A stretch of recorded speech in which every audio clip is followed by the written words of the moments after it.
Evangelio de Juan, capítulo 5. En este capítulo 5 vamos a ver a nuestro Señor Jesús en acción de milagros.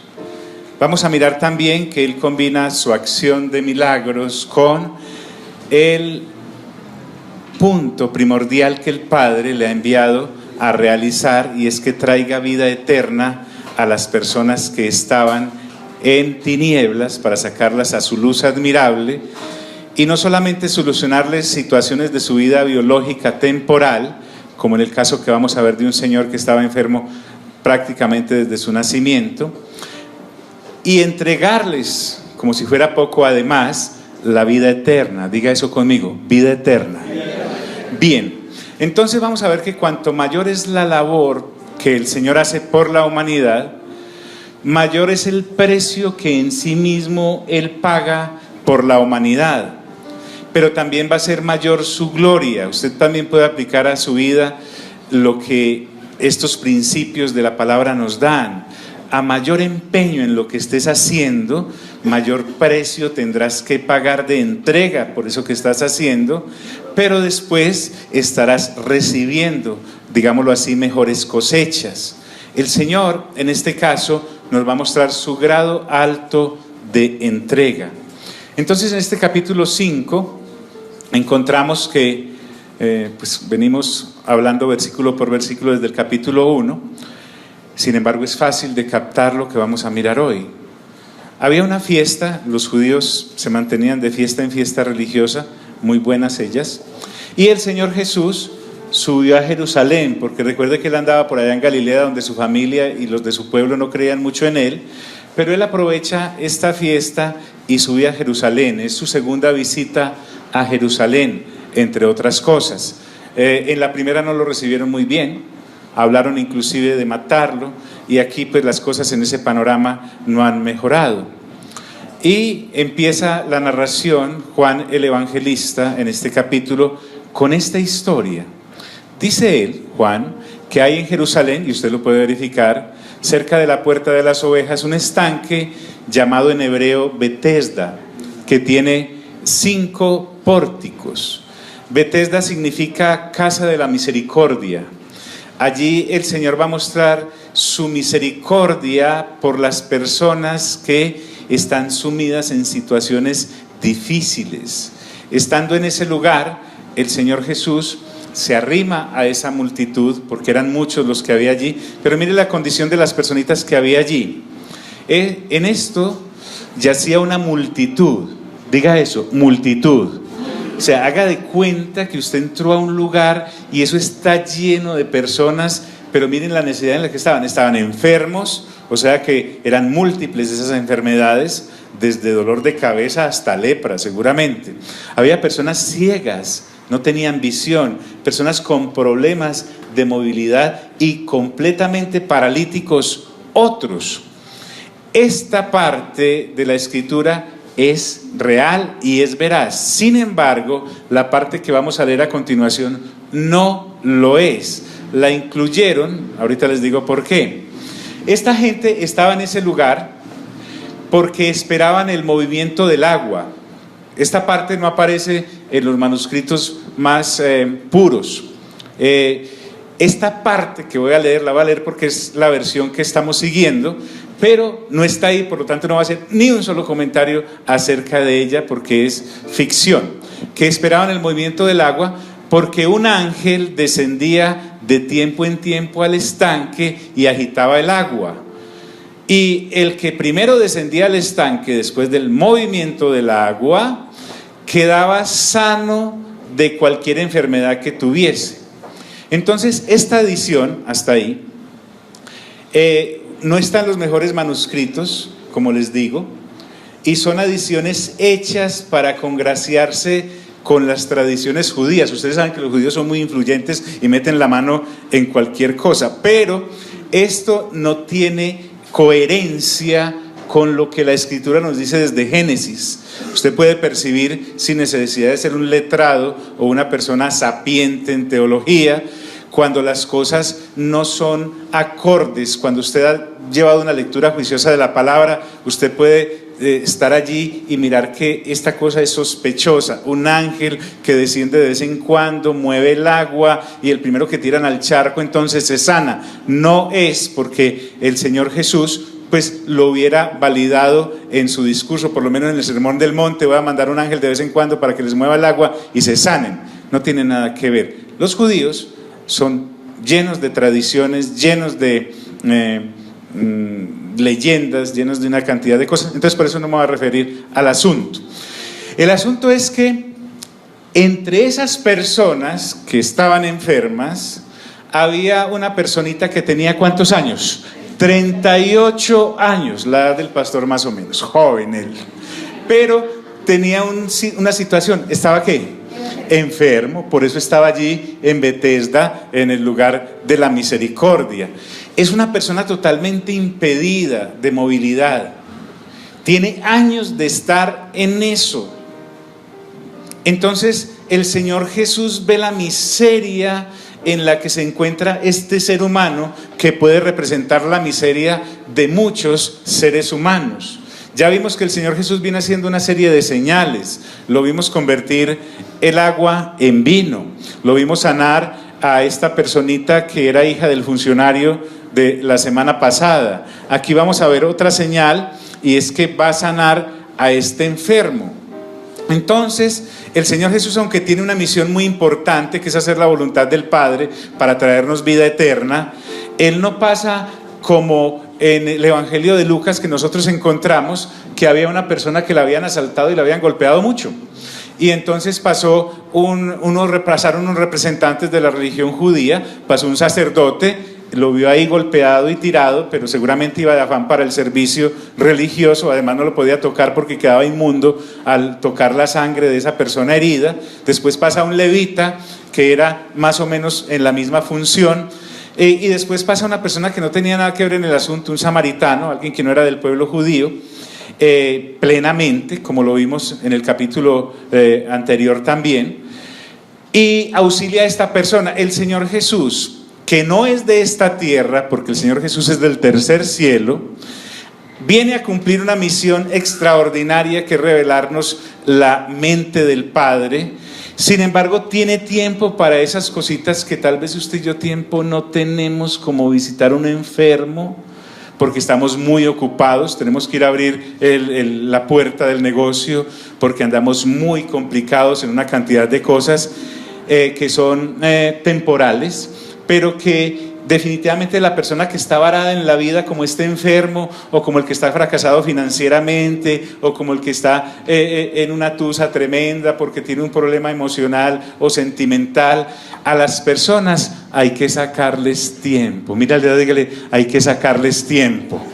Y por lo general las personas queremos ir a la casa del festival, donde hay parranda y donde todo está bien y donde hay banquete, pero a las situaciones difíciles, o sea, pues que a uno lo encuentren tocando una puerta de un ancianato a las 6 de la mañana para visitar a los abuelitos todos los días, como que difícil, escasamente va uno por un familiar. Como que uno diga, voy a pasar allí a la clínica, por lo menos la que queda más cerquita, voy a entrar a urgencias y voy a ver si de pronto me dejan orar por algún enfermo, o estar ahí a la entrada para orar por los heridos, a ver si de pronto la cuestión, una oración los levanta o algo. O me voy a parar allá en los juzgados civiles, donde llegan todos aquellos que están demandados porque están en un fracaso financiero y tal vez no se les nota por fuera, pero por dentro están consumidos, en peligro de que subiendo a uno de esos pisos tan altos den el paso al vacío porque no saben cómo hacerle frente a esa situación, y decirle, ven y yo hago una oración por tu empresa o por ti para que de pronto te vaya. No, pero el Señor Jesús sí. Diga conmigo, Jesús sí. Y si alguien puede haber ocupado en el universo, el Señor Jesús. Discúlpeme, yo sé que su profesión, el don o el arte en el que usted se mueve, la cantidad de estudios que usted le está metiendo a ese cerebro para llenar siquiera un 10% de neuronas, lo mantienen muy ocupado y muy apresado, pero jamás podrá ser más ocupado que Dios. Nunca. Porque además de Dios cuidar el universo, cuida los alrededores y lo que no conocemos. Pero el Señor Jesús le saca tiempo a este cuarentón casi, ¿cierto? Y había allí un hombre que hacía 38 años, ¿estaba qué? Enfermo. Entonces cuando el Señor Jesús lo vio acostado, él no está en un spa ni nada, es un estanque lleno de personas enfermas que a tirarse apenas se les mueve el agua según la tradición que ellos mismos seguían. Cuando Jesús lo vio acostado y supo que llevaba ya mucho tiempo así, le dijo: ahora, tanto tiempo lisiado, es posible que, aunque quería ser sano, porque qué enfermo no se quiere sanar, ya había perdido toda esperanza de sanarse. Él ya se había vuelto más un mueble del estanque que cualquiera otro, también con otros paralíticos que estaban ahí. ¿Quién les iba a ayudar si cuando uno está en necesidad uno quiere salir desde la de uno?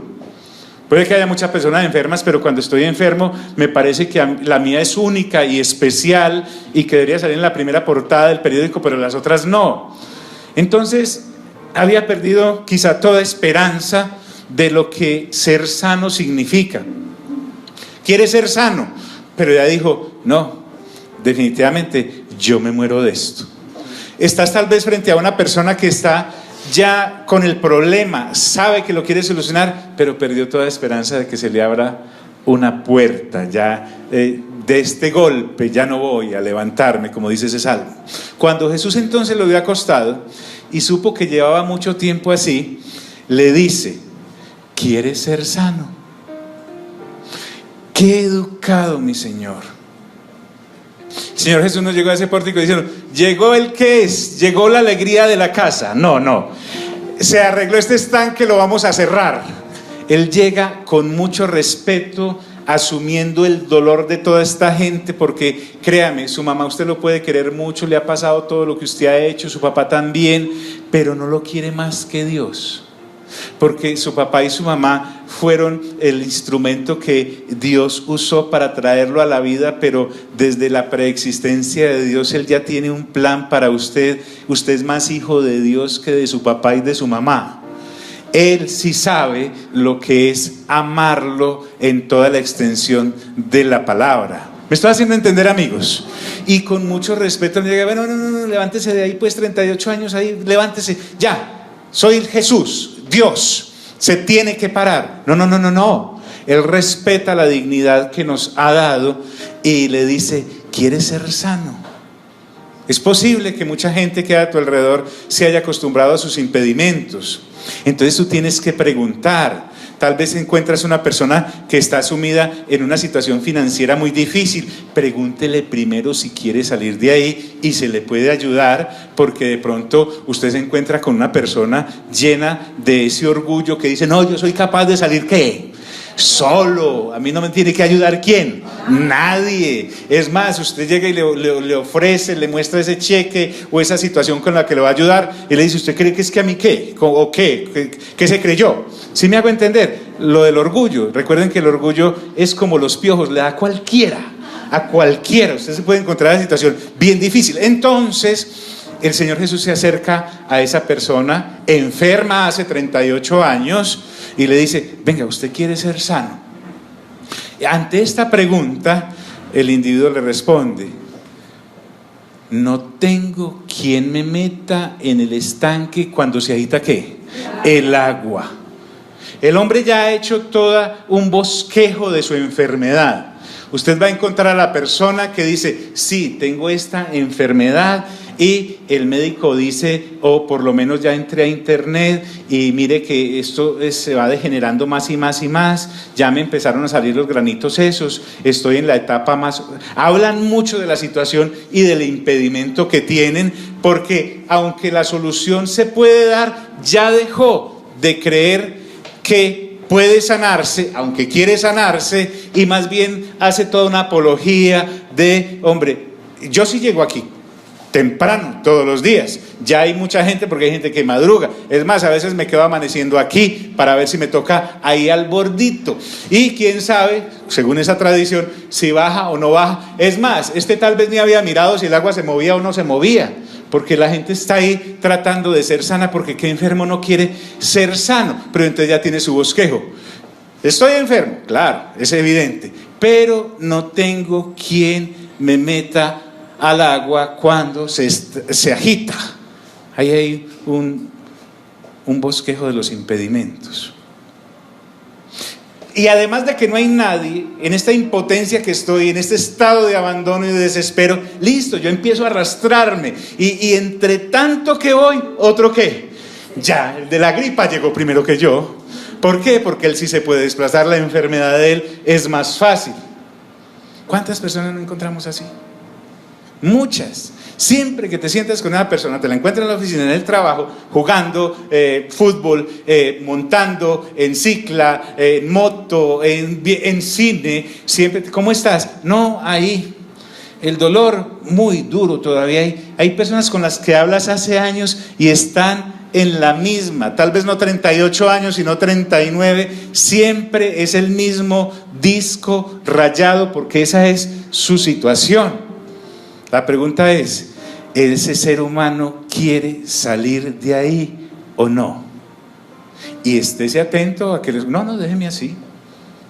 Yo de esto, o yo no creo en Dios. Yo recuerdo, en cierta ocasión fuimos con la pastora a la cardiovascular porque nos hablaron de una persona que estaba realmente, ya se iba.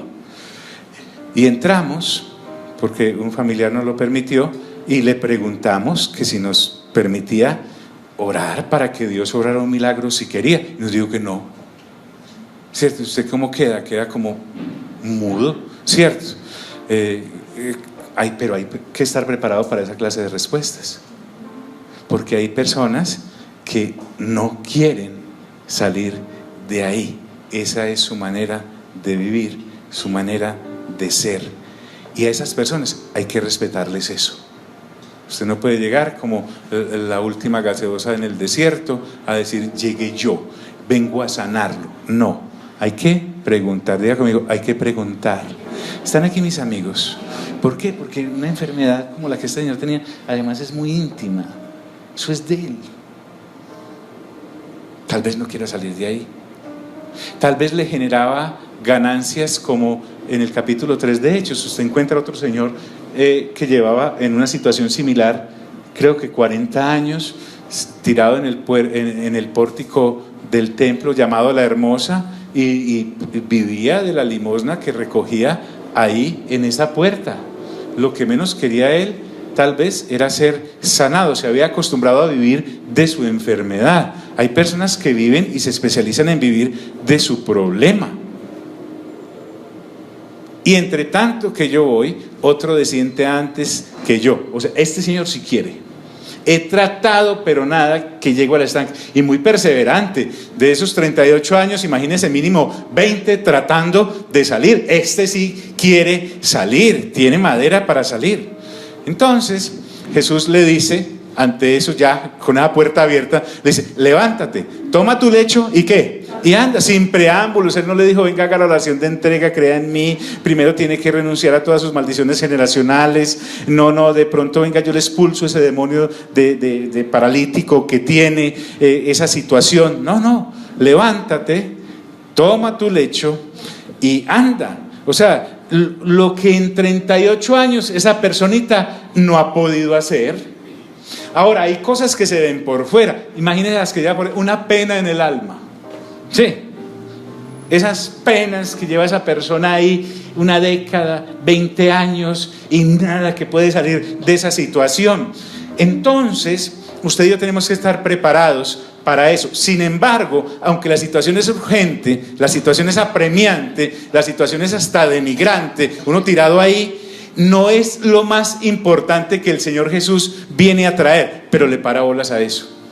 Entonces el Señor nos da la posibilidad de acudir a Él. Ahora, nosotros que sí hemos nacido de nuevo, este Señor no, todavía no ha nacido de nuevo. Es más, el Señor Jesús no le dijo, primero tiene que creer en mí para poderlo sanar. No hay tal fórmula que el Señor Jesús, nada. Él le dice, levántate y toma tu ¿qué? Tu lecho. Y resulta que al instante aquel hombre fue sanado y tomó su lecho y ¿qué? Y anduvo. Ahí no hay un proceso de decir, bueno, te voy a orar por el dedito gordito del pie derecho, después por el izquierdo, y así nos vamos yendo para que los empiece a mover así pues como Kill Bill. No, al instante aquel hombre fue sanado y tomó su lecho, ¿y qué? Y anduvo. El hombre anduvo. Pero también vamos a mirar ahorita que empieza esta situación de la religión a ser un obstáculo tremendo, porque como nos hemos acostumbrado a esa guerra de religiones, entonces tú llegas con, venga, me deja orar por usted para sanar, para que se sane si Dios quiere, y dice, ¿y usted de qué religión es? ¿Cierto?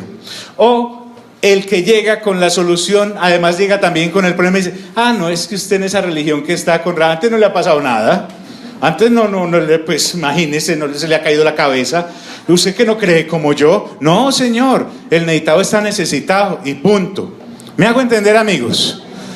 Y al instante aquel hombre fue sanado y tomó su lecho y anduvo. Pero aquí viene el problema. ¿Y era qué? Día de reposo. Precisamente en el día de la solución hay una fruta de la discordia llamada el día de reposo para los religiosos.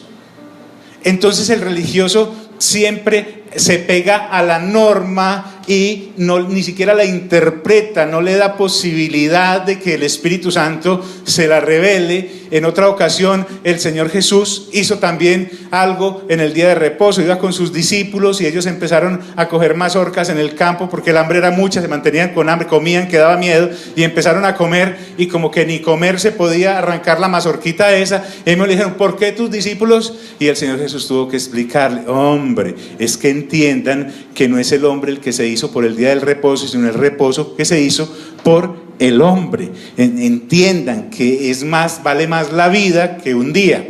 Pero la fruta de la discordia es esta.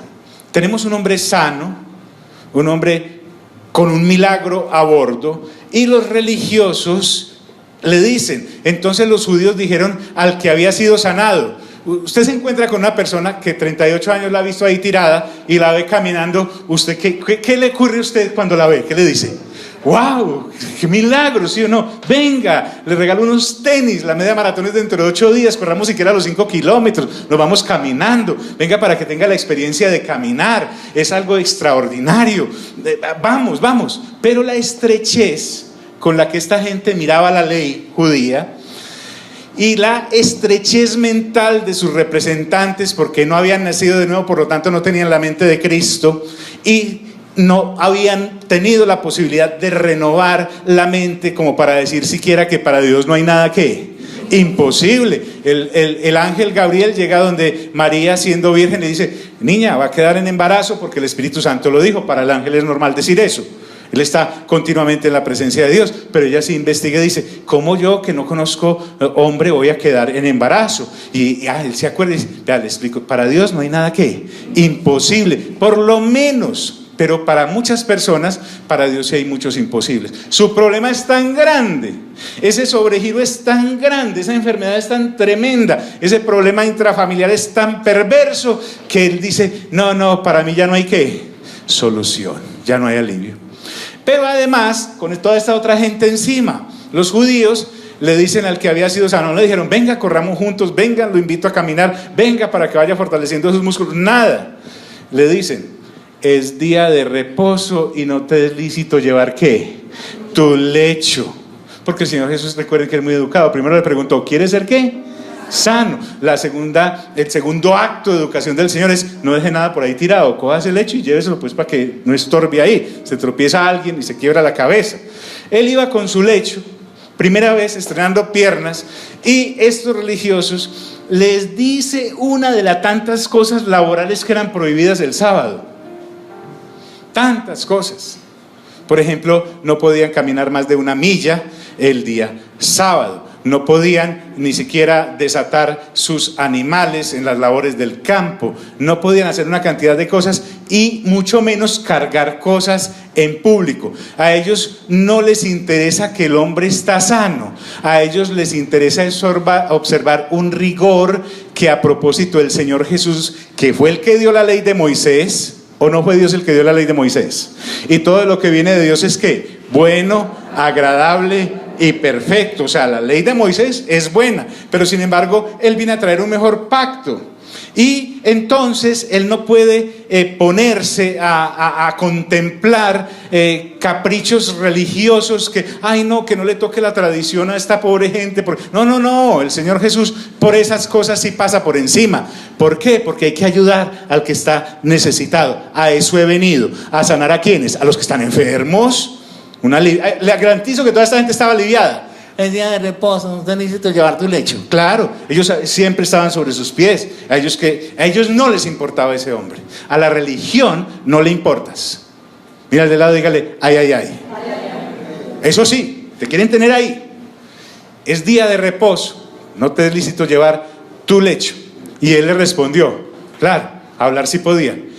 El que me sanó, él mismo me dijo, toma tu lecho y anda. En otras palabras pues si me acaba de sanar con semejante autoridad y me dice que carga el lecho, yo no lo iba a dejar ahí tirado.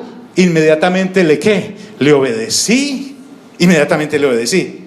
Pero además vemos que es una persona sana pero medrosa, le da mucho temor. Miren que lo primero que hace, quisiera que observaras acá, es que cuando Dios te hace un milagro, te mete en problemas. Cuando Dios te hace un bendito milagro, te mete en problemas porque como te sales del cuadrito del ser humano con todos sus impedimentos, ¿sí? Porque si tienes un problema financiero y Dios te hace un milagro financiero, uno de esos que tú dices, rayos, es un milagro, el que vive de sus cuadritos, de sus programitas de Excel, de Levita, de todas esas cosas, del flujo de la caja, de que tenemos que trabajar 700 años para poder comprar un par de cordones y no nos podemos salir de ahí. Para que una persona, Dios siempre se le sale a la gente del cuadrito. Mira al de lado, dígale, ay. Siempre. Entonces te meten problemas. Entonces llegamos todos nosotros a pedirle milagros a Dios bien contentos. Dios nos hace el milagro y uno espera que la gente aplauda. Muchas personas no te van a aplaudir. Entonces, no, quién sabe, como que salió de ese problema en el que estaba, quién sabe en qué se metió. Sí, yo lo he visto por ahí en conversaciones muy sospechosas con gente muy rara caminando por ahí por el tesoro. Sí, yo lo he visto por ahí, claro. Sí, gente de dudosa reputación, claro que sí. Claro, ¿qué pasó? ¿Sí o no? Que se sanó. No, sí, quién sabe, lo vi por ahí, quién sabe qué estará haciendo. Créame eso, Dios a usted le hace un milagro y lo va a meter en problemas. Por eso la gran mayoría de la gente está pidiendo cosas que ni siquiera cree que le van a responder, o está en esa situación del qué dirán, lo primero que también debe usted hacer cuando le va a pedir algo a Dios es olvídese del qué dirán, porque de ahí en adelante sí que van a decir. Pero es sano, pero con miedito. Entonces va a ver que él ya tiene el milagro, pero él no quiere asumir la responsabilidad del milagro que se le ha hecho y empieza a acusar ¿a quién? Al que ¿qué?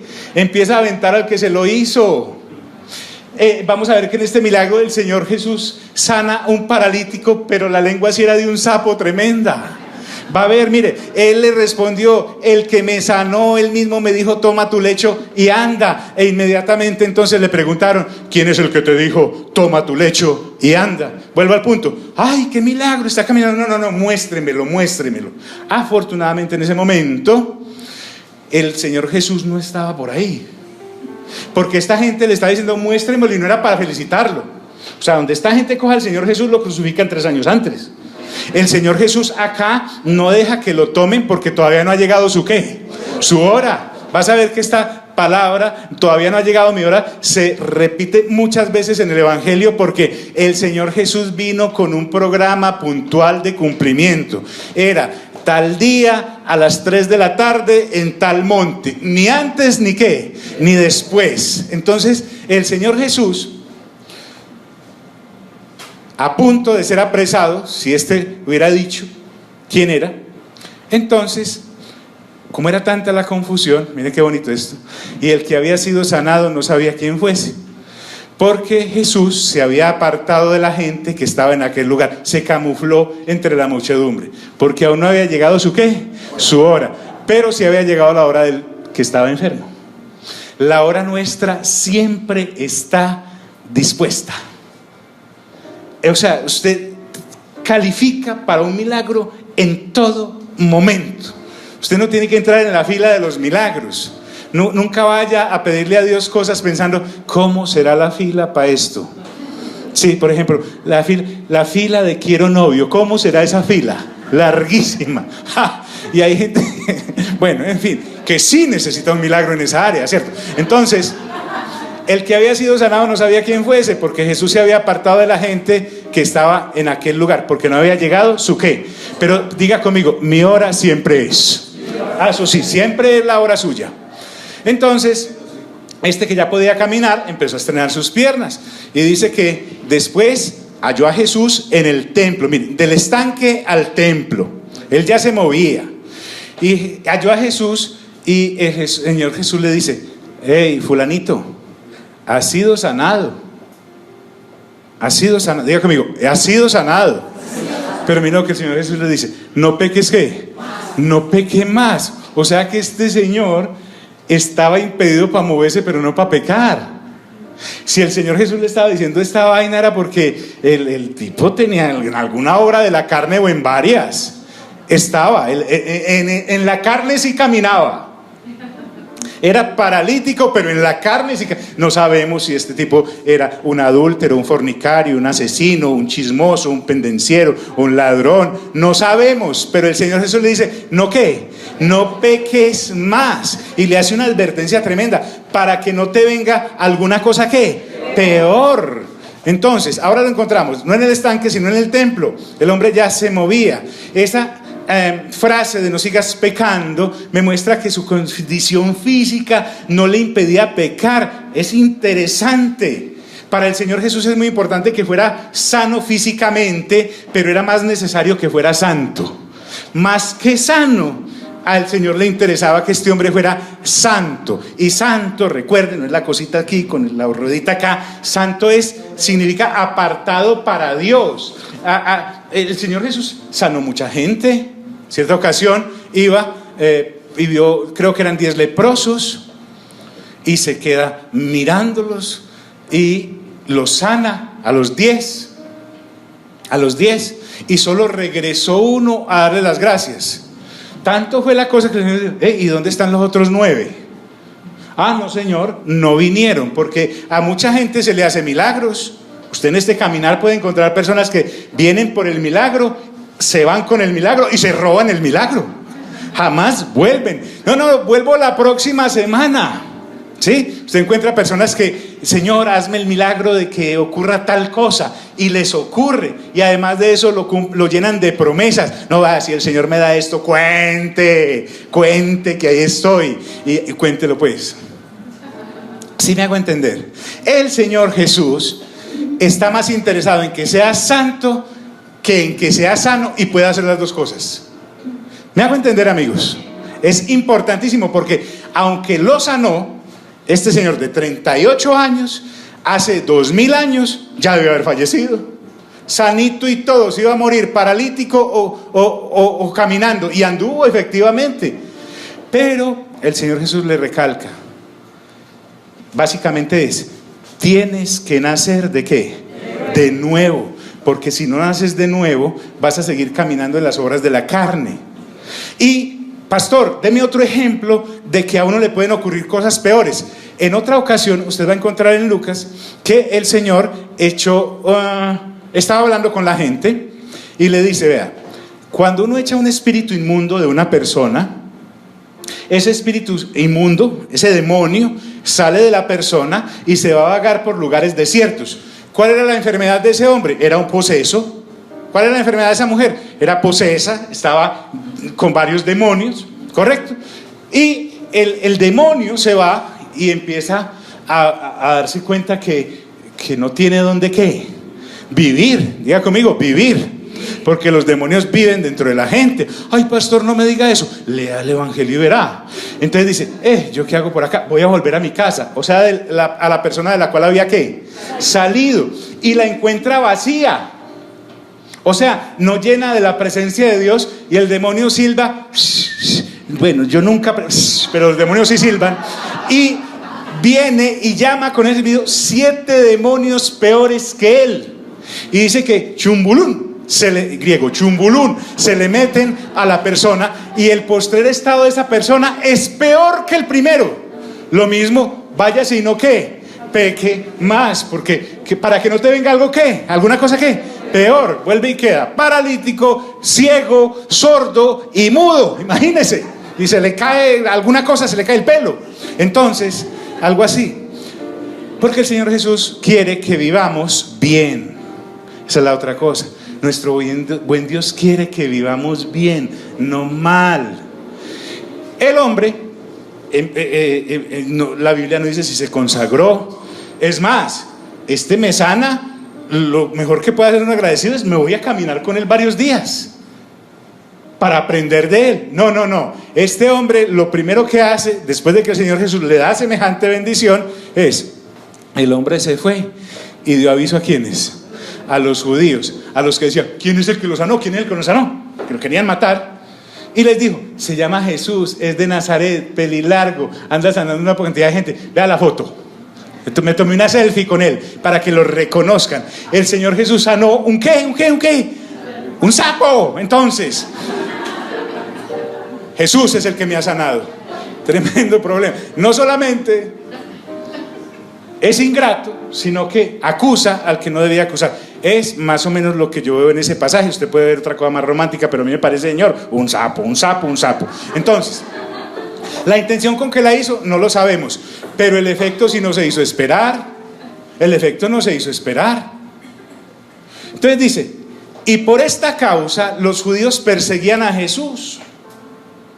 O sea, adicional a los motivos equivocados que ya tenían para quererlo matar, le agregamos al Señor Jesús lo estaban persiguiendo para matarlo, no porque era un ladrón, no porque era un asesino, porque sanaba gente en el día que a ellos les parecía que no se podía sanar gente. Entonces procuraban, dice la Biblia, matarlo porque hacía estas cosas en el día de ¿qué? De reposo, en el día de reposo. Matarlo era su obsesiva misión. A veces las cosas se vuelven más importantes que el uso que les debemos dar, como la vajilla de la bisabuela, que ha venido de generación en generación en su casa y nadie la usa porque es la vajilla de la bisabuela. Y a veces usted comiendo en un plástico ahí, en un desechable varias veces usado, porque la vajilla de la bisabuela no se puede ¿qué? Usar. Es solo para las ¿qué? Para las visitas. Hágame el favor. Es solo para las visitas la vajilla. Saque esa vajilla. Hasta cancerígena debe ser, porque eso lo hacían con cosas raras hace 300 años. ¿Sí me hago entender? Recuerdo una vez, estábamos en San Andrés, cuando se podía ir a San Andrés, en una campaña. Estábamos acompañando en una misión de evangelismo y estábamos en un templo cristiano. Miren que las cosas no se dan solamente en la tradición. Mire, si hay una tradición más difícil de salir que de la misma tradición de donde la gran mayoría venimos, es la tradición evangélica recalcitrante. Entonces estábamos todos, había mucha gente, porque la persona que Dios usaba para hacer milagros, pues realmente lo usaba. Entonces eso se llena de gente y se larga un aguacero bien tremendo y la gente afuera. Entonces nosotros, pues claro, como éramos los acomodadores y todas esas cosas, empezamos a entrar la gente y solo quedaba la parte donde estaba el púlpito, estaba entapetada y ahí había 2 o 3 poltronas, porque a veces ha visto que en algunas congregaciones se sientan 2 o 3 señores ya ancianos o muy importantes ahí atrás, como si fuera la familia, ¿cierto? Y eso nadie lo puede tocar, nadie. Y estábamos ya montando gente ahí y se levanta el líder de la congregación y dice: no, pero sí, no. Y le decimos: se están mojando, nos estamos mojando. Dice: pero es que este lugar es santo, este lugar es santísimo, nadie lo puede. O sea, ¿me entiende, hermano? Cosas como esas, terrible. Y preciso, la gente mojó y el tapete nadie lo tocó. Salimos con una chispa de ahí, hermanos, pero impresionante. Pero ahí está. ¿Es día de qué? ¿Día de qué? De reposo, de reposo. Lo que va a ocurrir a continuación es algo extraordinario. El Señor Jesús es de altura, diga conmigo, de altura. No de estrato de altura, sino la educación. Es que el Señor Jesús es educado en el tercer cielo. Usted se imagina uno que anda chicaneando con un cartón ahí, de que porque la universidad no es que, educado por el Padre y el Espíritu Santo. Entre ellos debe haber una capacidad de educación impresionante. Entonces lo que usted va a ver a continuación es como escuchar una sinfonía en una corraleja. Sí, a Beethoven en una cantina, ¿sí me hago entender? Amenizar un partido bien furibundo con una sonata bien. El Señor Jesús no se baja a la ordinariez del mundo caído. Y Él habla lo que vino a hablar. A Él sí le parece muy raro esta gente que el día de reposo, que yo ¿qué hice el día de reposo? Raro, ¿no? Adoran el día de reposo. Es como la situación esa. ¿Recuerdan cuando en el desierto unas serpientes empezaron a morder la gente? Y entonces Dios le ordenó a Moisés que hiciera una cabeza de serpiente, la colocara en un asta, y todo el que mirara la cabeza de serpiente se sanaba. Siglos después, usted va a encontrar que los israelitas tomaron esa cabeza de serpiente y la convirtieron en algo idolátrico, la adoraban. Un rey por allá, sería Ezequiel, no recuerdo bien, o más, en fin, la tuvo que destruir. ¿Por qué? Porque se había convertido, era más importante la situación esa, y desviaban a la gente de Dios. Pero el Señor Jesús, quiero que vengamos a la sinfonía del Señor. El Señor Jesús saca su piano y empieza a tocar lo que el Padre lo envió a hacer. Y en vez de poner a pelear con ellos, les dice: mi Padre, diga conmigo, nuestro Padre. ¿Cierto? Porque si hemos nacido de nuevo, ¿somos qué? ¿Hijos de quién? De Dios. O sea, si nosotros somos hijos de Dios, el Señor Jesús no deja de ser de Dios, pero es nuestro ¿qué? Nuestro hermano mayor, ¿sí o no? Y si es nuestro hermano mayor y Él es hijo de Dios, nosotros somos ¿qué? Hijos de Dios también. No somos dioses, pero somos hijos de Dios. Dios adopta al que quiere porque le permite nacer ¿de qué?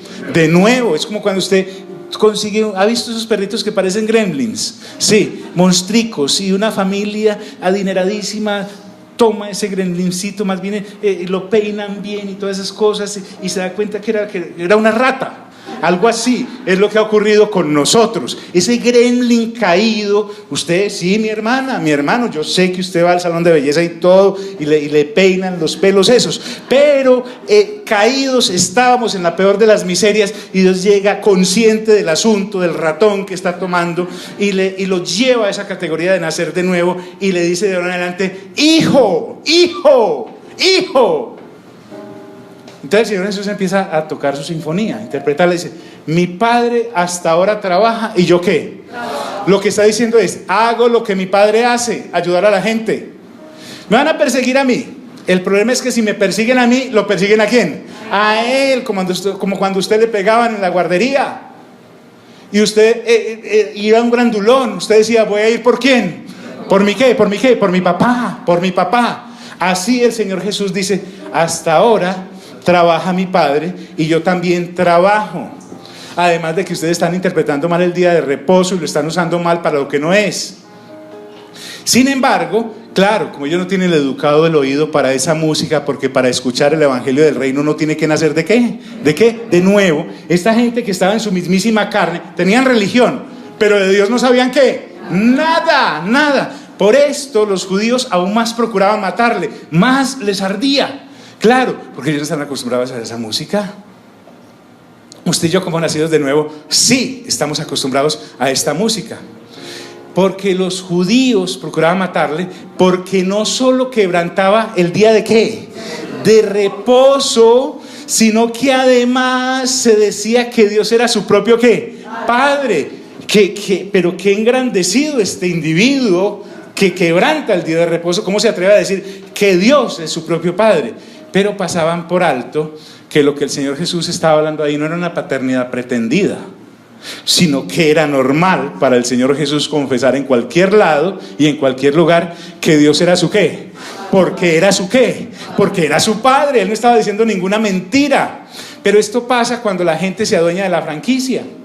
Recuerden que hay una parábola en la que dice: mire, venga usted, vaya, le dice al siervo, a esas personas que les alquilé la heredad, vaya por el arriendo, pues, o por los frutos. Y resulta que golpearon a ese empleado, y mandó otro y se lo mataron, y mandó otro y también, y después dijo, voy a enviar a mi hijo, tal vez sabiendo que es mi hijo, lo respetan, pero resulta que estos que habían alquilado, a los que se le había alquilado el predio, cuando vieron le dijo, ese es el heredero, matémoslo y quedémonos con el ¿qué? Con la heredad. Lo mismo ocurrió acá, sino que también decía que Dios era su padre, no faltaba más. Es que qué insolencia la que produce la religión. Y dicen, ¿cómo que se hace igual a Dios? Perdóname, es que ¿qué les parece que Jesús es qué? Dios. Eso es lo que necesitamos. Entonces, nuestro buen Dios, que es el Señor Jesús, bajó a la tierra no para darnos más religión, para decir, sí, ese tapete es santísimo, para decir, sí, el día de reposo no lo puede invalidar nadie. No, hombre, pero por favor, no, en la silla del gerente no puede. Si es el gerente, Él es el gerente, el dueño. El Señor Jesús se puede sentar en cualquier lugar, puede sanar en cualquier situación, puede manifestarse como a Él le dé ¿qué? Su divina voluntad. El Señor Jesús es actuante y es activo. Claro, viene con un plan de eternidad, pero también te hace el favor temporal. ¿Sí me hago entender? Ay, no, yo no voy a esa congregación porque allá no predican añadiduras. Claro que no las predicamos porque sabemos que son ¿qué? Añadiduras, y por lo tanto vienen si buscamos primeramente el reino de ¿quién? De Dios y su ¿qué? Y su justicia. Esas cosas no serán añadidas. ¿Para qué? Vamos a hablar de cosas que en Dios no son dadas.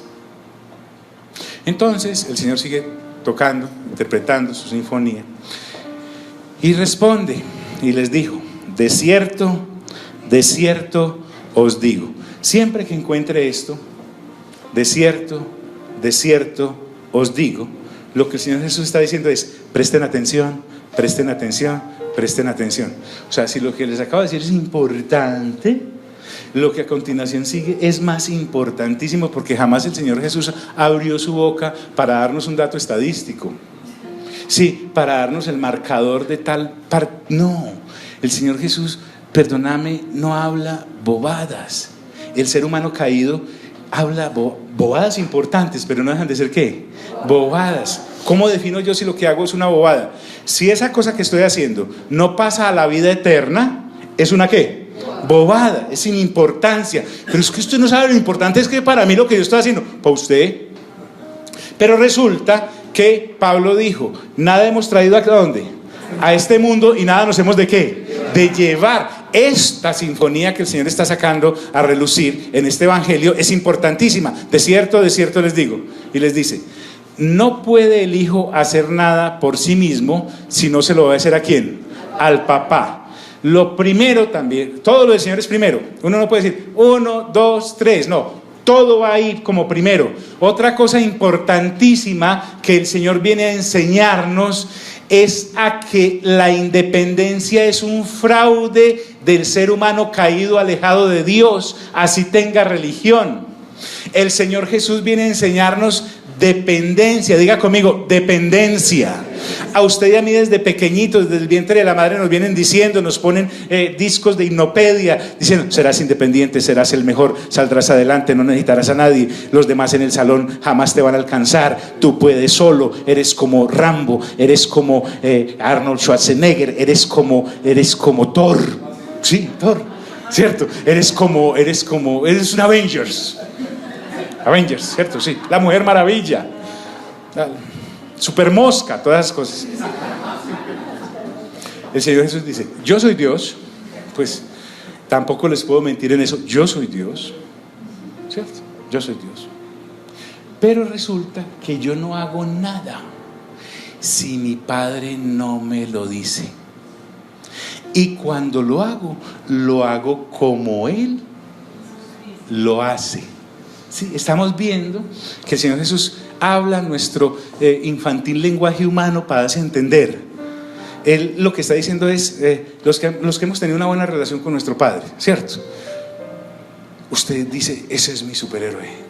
Y usted se pone las mismas camisas que él, usted se pone todo lo que... Usted es como mi Padre lo hace. en sus diálogos todavía usted dice, mi papá decía, ¿cierto?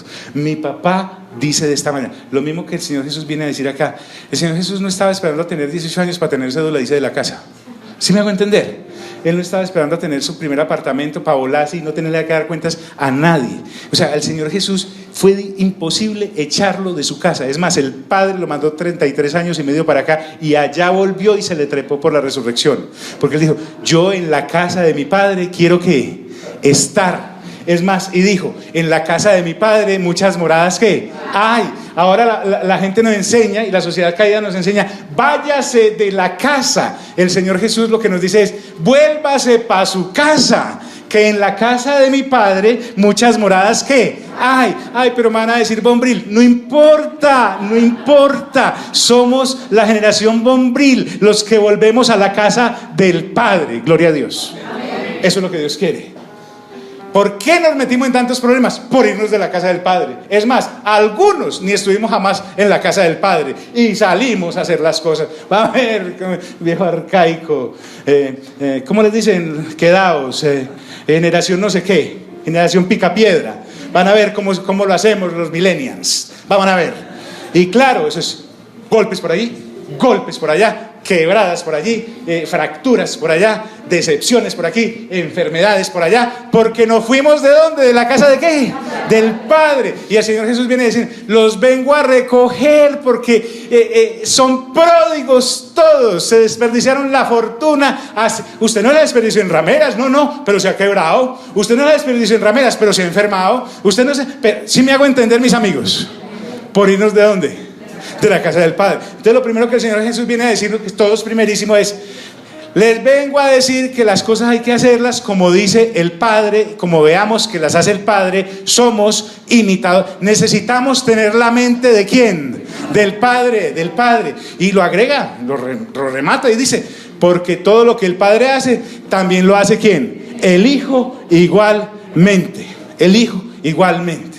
Ya. Somos personas cansadas de ser los hijos de nadie, de ser las hijas de nadie, de hacer lo que nos provocaba. Decimos, ya, miren, toda esta cabeza la tengo llena de chichones, ya no doy más, todo lo desbarato, queriendo hacer lo bueno, hago lo malo que no quería. Porque todo lo que el Padre hace, también lo hace el Hijo ¿qué? Igualmente. Es decir, soy totalmente imitador del Padre. No me interesa ser original.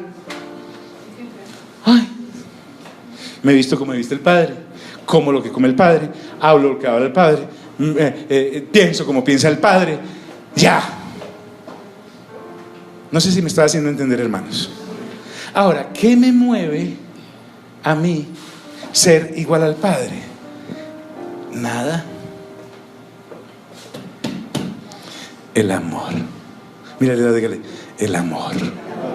Dígale, ágape. Un amor que no conocíamos. El Hijo viene a enseñarnos cómo se ama de verdad. Este sí es amor. Porque el Padre ama ¿a quién? Al Hijo, y le muestra ¿qué? Todas las cosas que Él ¿qué? Que Él hace. No hay ningún secreto entre el Padre y un verdadero Hijo y una verdadera hija de Dios. Ni un solo secreto. O sea, con estos hijos, ahora aclaremos acá, para ser hijo de Dios, no el Señor Jesús, porque el Señor Jesús es hijo, es Dios, pero nosotros para ser hijos de Dios necesitamos nacer ¿de qué? De nuevo.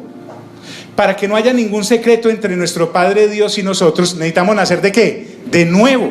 De resto, con toda la otra humanidad, con todas las otras generaciones, hágase de cuenta el papá en la casa y se consigue una caja fuerte y la camufla donde ninguno de los hijos la sepa, porque si el hijo se la sabe, se la roba. Yo sé que no ocurren ustedes, todos de familias selectas, de alta alcurnia, estamos hablando de gente por allá, ¿cierto? Pero resulta que hay hijos de los cuales el padre tiene que cuidar, porque son más atravesados, son supremamente atravesados, son más atravesados que un puente el miércoles, súper atravesados. Ellos esperan a que el padre salga y empiezan ¿a qué? A esculcar. Y dicen, ay, mira este lapicerito, ay, mira este diamantico. Se pegan de las bobadas y las llevan. ¿Y quién fue?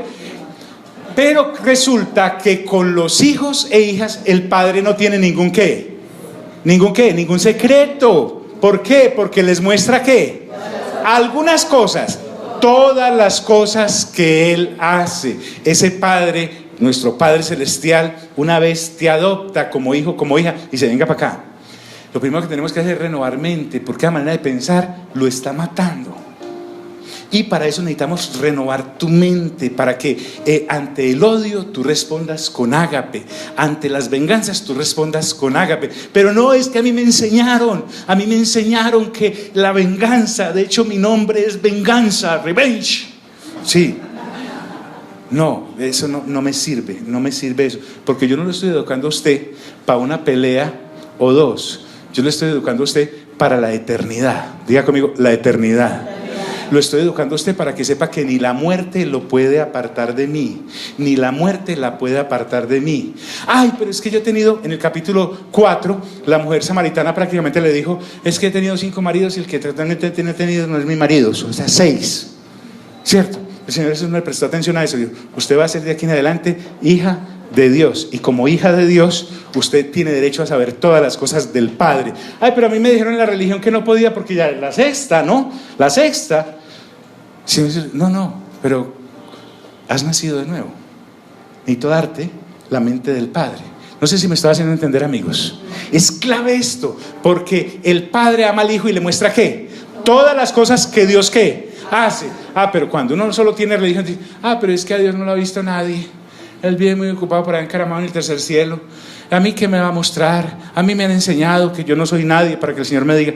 Hermano, tiene que aprender a empezar a pensar como hijo y como buen hijo. Hermana, tiene que pensar: pero es que a mí mi papá, su papá acá en la tierra, del que usted nació la primera vez, él me escondía las cosas. Mi papá me encerraba la nevera con candado, que porque yo comía mucho. ¿Ha visto? Ahí, yo he visto en películas que hay familias que le ponen candado a la nevera, ¿sí? En películas que le ponen candado a la nevera, que porque eso es inviolable, y le ponen clave y todo, porque no, las neveras de Dios no tienen candado ni clave, porque son para hijos y son para ¿qué? Para hijas.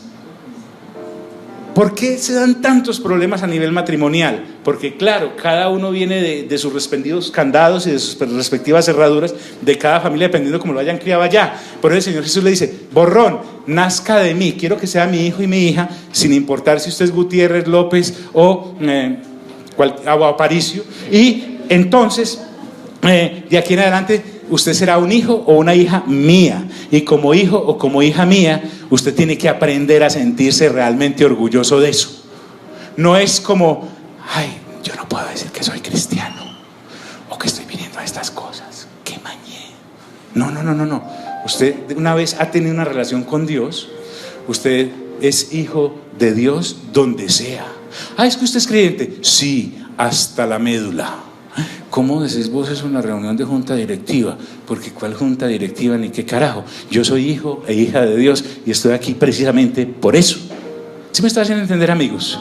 Hay que ir a la familia de mi marido, la familia de mi mujer, que digan lo que digan. Se mantienen en esas cosas de mente caída. Pero nosotros necesitamos saber que si nacemos de nuevo, miren qué aseveración y con esto termino. Dice: porque el Padre ama al Hijo y le muestra todas las cosas que Él hace, y mayores obras que éstas le mostrará, de modo que vosotros os maravilléis. Lo que el Señor Jesús está diciendo es: ustedes andan todos asombrados porque salió un cojo de 38 años. Eso no es nada. Eso es la puntica del iceberg comparado con lo que viene. De aquí en adelante ustedes van a saber qué es ver maravillas, así que no se maravillen. Yo vengo a continuar y a dar testimonio. Ustedes me quieren matar, miren que ni siquiera le presto atención a eso, porque el día que yo muera es porque Él le dijo a Poncio, le dijo: no, es que no fue ustedes los que me agarraron, fui yo el que me puse en mi vida. Al Señor Jesús no lo cogieron en una redada para crucificarlo. Él se entregó. El Señor Jesús no estaba asustado porque lo iban a capturar. El Señor Jesús sabía que eso estaba dentro del plan que venía a representar. Y mayores obras que estas le mostrará, de modo que vosotros os maravilléis. Dejemos ahí, porque lo que sigue es del ataúd para allá. Pongámonos en pie, por favor, y oremos. En esta semana que usted va a ser testigo de primera mano. Va a haber una cantidad de gente, personas preciosas, hermosas, que no han nacido de nuevo, tratando de tener una relación con Dios año tras año, generación tras generación. Pero usted se va a dar cuenta de la vida que Dios le ha dado a usted, porque Dios es un Dios de vivos, no es un Dios de muertos. Y el Señor es un Señor resucitado y glorificado, sentado a la diestra de Dios desde hace 2000 años, y que nos ha dejado la presencia de su Santo Espíritu para poder tener esta conexión del nuevo nacimiento y poder renovar nuestra mente, para que, conociendo que podemos solucionar todas las cosas temporales si Él quiere, lo que tenemos es más grande que caminar nuevamente, que volver a resucitar financieramente, que poder reconciliarse a nivel de pareja, o poder por fin encontrar a alguien que la entendió, que lo entendió. No se trata de eso solamente. Sería muy minúsculo que Dios bajara a hacer eso. Para hacer eso hubiera mandado a otra gente, pero Él bajó con una intención más grande. Diga conmigo: Señor, gracias por tu palabra, que es viva y eficaz y más cortante que toda espada de doble filo, y penetra hasta sacar a la luz lo que hay en la oscuridad de mis pensamientos y de mis intenciones, para sanarme. A ti sea toda la honra y toda la gloria, en el nombre de Cristo Jesús. Amén, amén y amén. Dios les bendiga.